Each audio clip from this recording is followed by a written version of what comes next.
चलिए आज हम सीखेंगे कक्षा 10वीं गणित का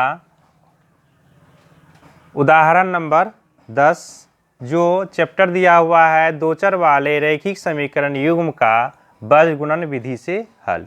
इसका उदाहरण 16 है और इसमें कह रहा है क्या कि k के किस मान के लिए निम्न रैखिक समीकरण के युग्म के अपरिमित रूप से अनेक हल होंगे। कहने का अर्थ क्या है कि इस सवाल का जो हम हल करेंगे वह हल ऐसा होना चाहिए, k का मान हमें ऐसा आना चाहिए जो मान को रखने के बाद इस समीकरण का जो हल होगा वह अनेक हल होगा।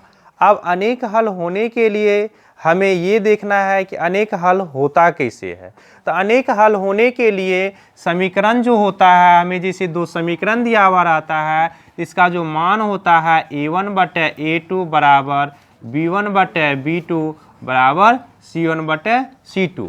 अगर दोनों मान इनका अगर बराबर आ जाता है तो इस तरह के जो समीकरण हमें दिया जाता है उनको हल करने के बाद उनका मान जो आता है वह कैसा आता है, तो अनेक हल में आता है। यहाँ पे ये अगर इस तरह इस फॉर्म में अगर आता है तो इनका क्या होगा, अनेक हल होंगे, अनेक हल होंगे।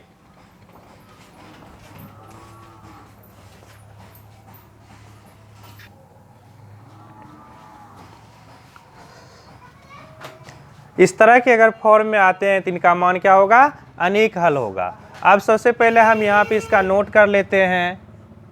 a1 बराबर k हो गया, b1 बराबर 3 हो गया और c1 बराबर क्या हो गया, माइनस k माइनस 3 हो गया। यहाँ पे a2 बराबर 12 हो गया, b2 बराबर k हो गया और c2 बराबर माइनस k हो गया। अब अनेक हल होने के लिए हमें क्या करना है, इस फॉर्म में बैठा लेना है।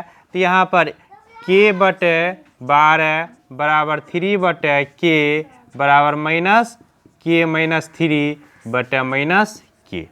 अब देखिए यहाँ पर यह माइनस से माइनस कैंसिल हो जाएगा।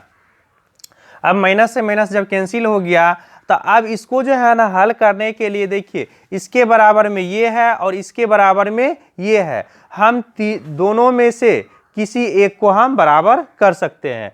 k बटे 12 बराबर 3 बटे k भी हम कर सकते हैं, 3 बटे k बराबर k माइनस 3 बटे k को भी बराबर कर सकते हैं। यानी कि तीनों में से हम किसी को भी बराबर करेंगे तो मान हमें k का एक ही आएगा। तो हम यहाँ पे पहले इन दोनों को करके चेक कर लेते हैं और फिर इन दोनों में से किसी एक को करके चेक कर लेंगे। तो इन दोनों को हम करके चेक करते हैं तो k बटे 12 बराबर 3 बटे k हो जाता है।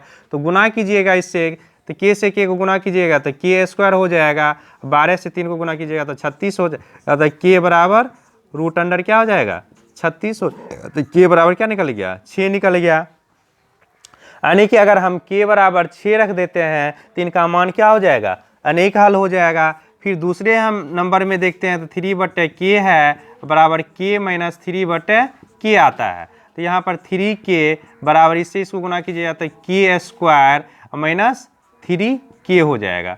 तो 3k माइनस 3 प्लस 3k बराबर क्या आ गया, k स्क्वायर आ गया। तो यहाँ पर क्या हो जाएगा, 6k बराबर k स्क्वायर हो गया। तो एक k से एक k कट गया तो k बराबर भी क्या निकल गया, 6 निकल गया। मतलब दोनों में से किसी को भी अगर हम हल करेंगे तो k का मान हमें वही आएगा। तो अब k बराबर जो 6 आया है, जहाँ जहाँ हमें k दिया हुआ है वहाँ अगर हम 6 रख देंगे, 6 रख देंगे तो इस समीकरण का जो हल होगा वह अनेक हल होगा। तो यहाँ पर लिखेंगे अतः k बराबर 6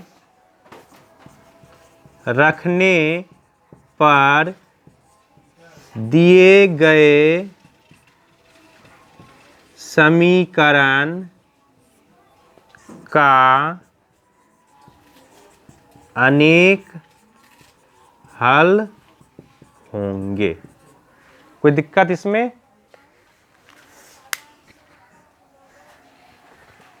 आज बनाने से कोई